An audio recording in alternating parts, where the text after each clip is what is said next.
time to stop licking batteries, kids. Infamous is here. Yes, Sucker Punch, the fine folks who brought you the Sly Cooper series, is back with this choose-your-own-adventure superhero story.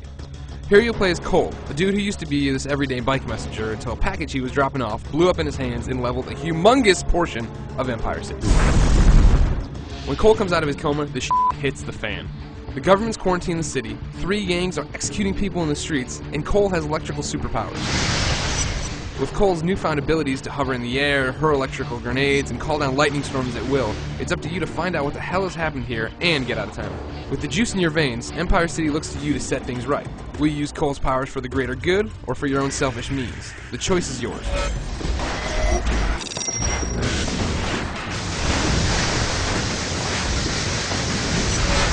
Seeing as how it's an open-world game, Infamous lives or dies by its ability to make you connect with Empire City and care about it.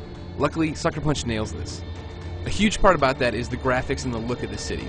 Obviously, it's just gone through this huge disaster. I mean, people are in the streets dying. There are people walking around crying about how, they're only supposed to be here a day, or they can't find their husband. This is stuff that not only pulls at your heartstrings, but really puts you into the moment of what Cole's going through and what the city's going through. Of course, all this awesomeness comes with some kind of price. I mean, sometimes, yes, there is some pop-in now in the distance, because, obviously there's no load times in this game. You're just playing straight through, so every now and again, yes, things pop up. And also, it does have a tendency to get a little bit framey when you'll be gliding on the train tracks or, going through something crazy. But none of them are these huge stumbling blocks or anything that should keep you away from playing. Of course, the eye candy isn't just left for the city. Cole is a beautiful character himself. Everything in Empire City is scalable, so when you run Cole at a wall, he's going to jump up, leap onto a ledge, hang by his fingertips, shimmy around with his legs, jump over to a pole. Of course, he can shoot from anything, so if a bad guy's coming at him, he's going to hang off the pole, put out his hand, blast him with lightning. His animations are top-notch. It would be a crime not to report that the movies in this game, the cutscenes, are all told in this graphic novel style that really looks great and presents the story in an awesome, interesting fashion. In addition to that, the sound really complements this game well. There are good effects for cars exploding, or people screaming, or people begging for their lives. Cole's a little too gravelly for my taste, but whatever, that was Sucker Punch's choice. And you have a musical score composed by Amon Tobin. I have no idea who that is, but it sounds really good and complements the game well. Before the blast, they were just a bunch of junkies dealing drugs. Now, they own the Neon District.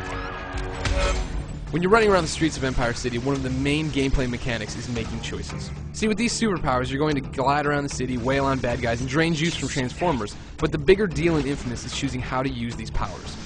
A 6-part meter on your HUD will track the morality of your choices, and rank you from the Jesus-like standing of Hero with its blue lightning, to the Lindsay Lohan-like standing of Infamous with its red lightning and Cole's ghostly white face.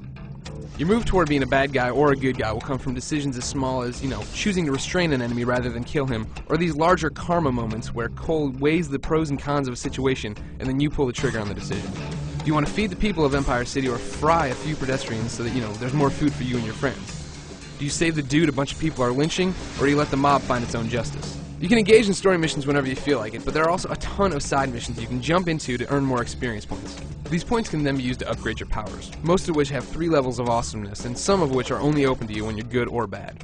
I haven't touched on the melee abilities, sucking the life out of people on the ground, or bringing people back to life on the ground, but there's a ton to go here in gameplay, and I could never put it all in this review because you want to go home at some time. Trust me, it's good.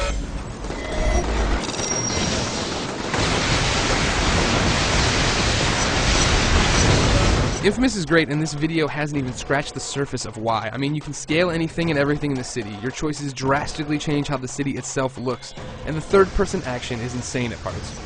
I put about 25 hours into this title playing through once is good and once is bad, but that's not counting the fact that I still had blast shards to find, dead drops to listen to, and a ton of side missions to see.